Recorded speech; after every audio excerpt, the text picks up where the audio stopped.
एक छोटे से शहर में भानु नाम का एक गरीब मजदूर अपनी पत्नी और अपने 11 साल के बेटे उत्कर्ष के साथ रहता था। भानु के पास न तो कोई बड़ी नौकरी थी, न कोई जमा पूंजी और न ही भविष्य के लिए कोई बड़ा सहारा। वो रोज मजदूरी करता, जितना कमाता उसी से अपने परिवार का पेट पालता। लेकिन एक बात थी, भानु ने कभी अपने परिवार को भूखा सोने नहीं दिया। उसकी पत्नी घर संभालती थी और उसका बेटा उत्कर्ष सिर्फ 11 साल की उम्र में ही अपनी उम्र से कहीं ज्यादा समझदार था। उत्कर्ष भगवान शिव का बहुत बड़ा भक्त था। हर सुबह उठकर वो भोलेनाथ को प्रणाम करता और फिर अपनी पढ़ाई में लग जाता। उसे किसी महंगी चीज का शौक नहीं था, न खिलौनों की जिद, न नए कपड़ों की मांग। पिता जो कुछ प्यार से लाकर देते, उत्कर्ष उसी में खुश हो जाता और शायद इसी वजह से भानु भी अपने बेटे को बहुत प्यार करता था। लेकिन कुछ दिनों से भानु का काम ठीक नहीं चल रहा था। कई दिन बीत गए, घर में राशन कम होता जा रहा था। एक दिन भानु की पत्नी ने चिंता से कहा, सुनिए, घर में अब सिर्फ 2 दिन का ही राशन बचा है। अगर काम नहीं मिला तो उसके बाद हम क्या खाएंगे? भानु कुछ पल चुप रहा, फिर उसने अपनी पत्नी को ढांढस देते हुए कहा, तुम चिंता मत करो, मैं आज सेठ से बात करूंगा, कुछ पैसे उधार मांग लूंगा। और हाँ, आज अपने उत्कर्ष के लिए उसकी पसंद की जलेबी भी लेकर आऊंगा। दरवाजे के पीछे खड़ा उत्कर्ष अपने पिता की बात सुन रहा था। जलेबी का नाम सुनते ही उसके चेहरे पर खुशी आ गई। लेकिन तभी उसके मन में एक विचार आया। पिताजी मेरे लिए जलेबी लाएंगे, लेकिन घर में खाने का सामान ही नहीं है। मुझे जलेबी नहीं चाहिए, बस मेरे पापा के पास काम होना चाहिए। उत्कर्ष की आंखों में अपने पिता के लिए प्यार था। उसे क्या पता था कि आने वाला समय उसके परिवार की जिंदगी को हमेशा के लिए बदलने वाला है। अगली सुबह भानु काम की तलाश में निकल पड़ा। वो अपने पुराने मालिक के पास पहुंचा तो उसे पता चला कि भानु, अभी कुछ दिनों तक काम बंद रहेगा। मैं कांवड़ यात्रा पर हरिद्वार जा रहा हूँ, लौट कर ही काम शुरू कर पाऊंगा। भानु के चेहरे की खुशी अचानक गायब हो गई। उसने मन ही मन सोचा, हे भगवान, अब घर कैसे चलेगा? लेकिन भानु हार मानने वाला नहीं था। वो दूसरे काम की तलाश में निकल पड़ा। कुछ दूर जाने पर उसे एक निर्माण स्थल दिखाई दिया। वहां कई मजदूर काम कर रहे थे। भानु तुरंत वहां मौजूद बिल्डर के पास पहुंचा। साहब, मुझे काम चाहिए, कोई भी काम हो मैं कर लूंगा, बस मुझे काम दे दीजिए। बिल्डर ने उसकी तरफ देखा और कहा, काम तो है, लेकिन बहुत मेहनत का है। ईंटें नीचे से उठाकर ऊपर मंजिल तक पहुंचानी होंगी। साहब, मैं ये काम कर लूंगा। और वो काम में लग गया। भानु अपने सिर पर ईंटों का भारी बोझ रखकर सीढ़ियां चढ़ रहा था। एक कदम, फिर दूसरा कदम, लेकिन अचानक उसका पैर फिसल गया। भानु सीढ़ियों से नीचे जा गिरा। मजदूर दौड़कर उसके पास पहुंचे। अरे जल्दी करो, इसे अस्पताल ले चलो। भानु को अस्पताल पहुंचाया गया। कई दिनों तक उसका इलाज चला। जब वो वापस अपने घर आया तो उसके कदमों में पहले जैसी मजबूती नहीं थी। उसकी पत्नी ने घबराकर पूछा, क्या हुआ? आप ऐसे क्यों चल रहे हैं? भानु ने अपनी पत्नी का हाथ पकड़ लिया। उसकी आवाज कांप रही थी। मैं अब देख नहीं सकता। ये सुनते ही उसकी पत्नी के पैरों तले जमीन खिसक गई। भानु की आंखों की रोशनी जा चुकी थी। वो रोते हुए बोला, अब मैं काम कैसे करूंगा? घर कैसे चलेगा? हमारे बेटे का क्या होगा? मैं भी क्या करूं? घर में पैसे नहीं हैं, राशन खत्म होने वाला है। दोनों पति पत्नी की आवाजें सुनकर उत्कर्ष एक कोने में खड़ा सब कुछ सुन रहा था।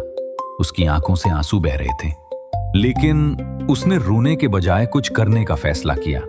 उसने मन ही मन कहा, अगर मेरे पापा मेरे लिए इतना कुछ कर सकते हैं, तो क्या मैं अपने पापा के लिए कुछ नहीं कर सकता?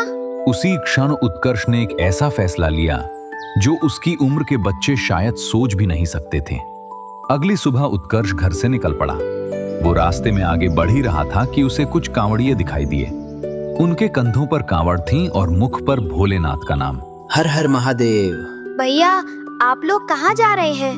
बेटा, हम हरिद्वार जा रहे हैं। वहाँ गंगा मैया का पवित्र जल लेकर आएंगे और भगवान शिव का जलाभिषेक करेंगे। क्या ऐसा करने से भगवान शिव हमारी मनोकामना पूरी करते हैं? बेटा, सच्चे मन से भोलेनाथ को याद करने वाले भक्त की पुकार महादेव जरूर सुनते हैं। ये सुनते ही उत्कर्ष की आंखों में एक नई उम्मीद जाग उठी। उसने सोचा, अगर मैं भी हरिद्वार जाकर गंगा जल लाऊं और भोलेनाथ का जलाभिषेक करूं, तो शायद महादेव मेरे पापा की आंखों की रोशनी वापस कर दे। क्या मैं भी आपके साथ हरिद्वार जा सकता हूँ? हाँ बेटा, क्यों नहीं। बस उत्कर्ष ने उसी समय मन में ठान लिया। वो अपने पिता को लेकर हरिद्वार जाएगा। उत्कर्ष घर वापस आया। उसने अपने माता पिता को सारी बात बताई। उसकी माँ घबरा गई। नहीं बेटा, तुम अभी सिर्फ 11 साल के हो, इतनी दूर कैसे जाओगे? बेटा, मैं तुम्हारे साथ कैसे जा सकता हूँ? मैं तो देख भी नहीं सकता। तुम अकेले इतना बड़ा सफर कैसे करोगे? लेकिन उत्कर्ष के मन में विश्वास था। उसने कहा, पापा, मैं आपको अपनी कावड़ में बैठाकर ले जाऊंगा। तुम अपने पापा को लेकर जाओगे? लेकिन बेटा, कांवड़ इतनी भारी होगी। तो क्या हुआ माँ, एक तरफ पापा बैठेंगे और दूसरी तरफ खाने का सामान रख दूंगा। मैं अपने पापा को भोलेनाथ के पास लेकर जाऊंगा। मुझे पूरा विश्वास है कि महादेव पापा की आंखें ठीक कर देंगे। माँ और भानु की आंखों में आंसू आ गए।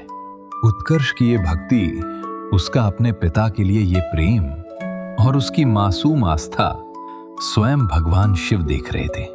महादेव ने सोचा, ये बालक अपने पिता के लिए इतनी बड़ी कठिनाई उठाने को तैयार है।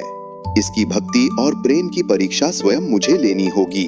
तभी भगवान शिव ने एक वृद्ध साधु का रूप धारण किया और उत्कर्ष के पास पहुंचे। बेटा, क्या तुम मुझे भी अपने साथ हरिद्वार ले चलोगे? हाँ बाबा जी, आप भी मेरे साथ चलिए। लेकिन बेटा, मैं बहुत बूढ़ा हूँ, क्या तुम मुझे लेकर जा पाओगे? आप चिंता मत कीजिए बाबा जी। कावड़ के एक तरफ आप बैठ जाना और दूसरी तरफ मेरे पापा। मैं आप दोनों को हरिद्वार लेकर जाऊंगा। उत्कर्ष ने अपने हाथों से बनाई हुई कांवड़ तैयार की। एक तरफ उसके पिता भानु बैठे और दूसरी तरफ वो वृद्ध बाबा। उत्कर्ष ने कांवड़ को अपने कंधे पर उठाने की कोशिश की। सभी को लगा कि इतने छोटे से बच्चे के लिए ये भार उठाना असंभव होगा। लेकिन जैसे ही उत्कर्ष ने कांवड़ अपने कंधे पर रखी, वो हैरान रह गया। अरे, ये तो बहुत हल्की है। उसे क्या पता था, जिस कांवड़ का भार एक बच्चे के लिए असंभव था, उसका भार स्वयं महादेव ने उठा लिया था। उत्कर्ष चलता गया। रास्ता कठिन था, पैर थकते थे, लेकिन उसके होठों पर सिर्फ एक ही नाम था, हर हर महादेव।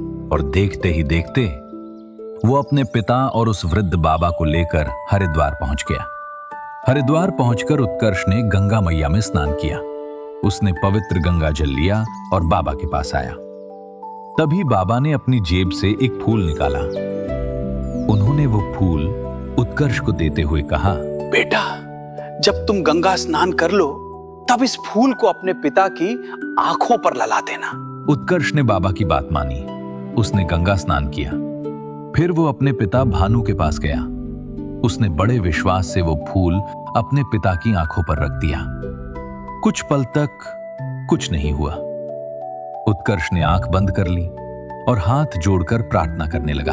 हे भोलेनाथ, मैंने आप पर विश्वास करके अपने पापा को यहाँ तक लाया हूँ। अगर मेरी भक्ति सच्ची है तो मेरे पापा की आंखों की रोशनी वापस कर दीजिए। और तभी भानु की आंखों में हलचल हुई। उसने धीरे धीरे अपनी आंखें खोली। सामने गंगा मैया थी। सामने उसका बेटा उत्कर्ष खड़ा था और उसकी आंखों में आंसू थे। उत्कर्ष, बेटा, मुझे दिखाई दे रहा है। सच पापा, आपको दिखाई दे रहा है? भानु ने अपने बेटे को गले लगा लिया। हाँ बेटा, मुझे सब दिखाई दे रहा है। तभी उत्कर्ष को उस वृद्ध बाबा की याद आई। वो उन्हें ढूंढने लगा, लेकिन बाबा कहीं नहीं थे। उत्कर्ष ने आसपास देखा, लेकिन वो वृद्ध साधु वहां से जा चुके थे।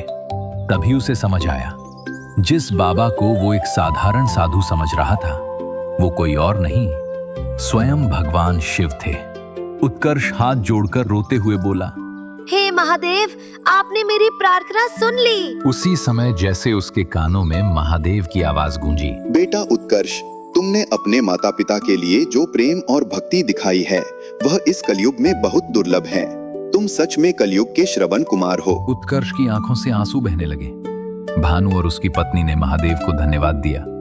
तीनों ने हाथ जोड़कर एक साथ कहा, हर हर महादेव। इसके बाद वे खुशी खुशी अपने घर लौट आए। कहा जाता है कि महादेव ने उनके जीवन के सभी दुख दूर कर दिए। भानु को फिर से काम मिल गया। घर में कभी अन्न की कमी नहीं रही।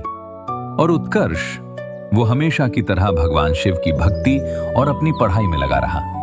लेकिन अब उसके माता पिता को अपने बेटे पर सिर्फ गर्व भी नहीं था, बल्कि वे ये भी जानते थे कि जिस घर में ऐसा संस्कारी और भक्त बेटा हो, उस घर पर स्वयं महादेव की कृपा होती है।